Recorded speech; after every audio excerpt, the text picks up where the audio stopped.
usapan. Di na maawat ang pusong sa'yo ay magmahal.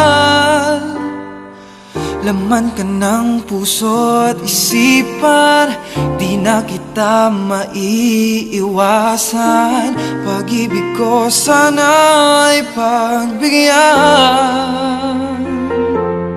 Bakit ba ikaw ang naiisip ko at di na mawala?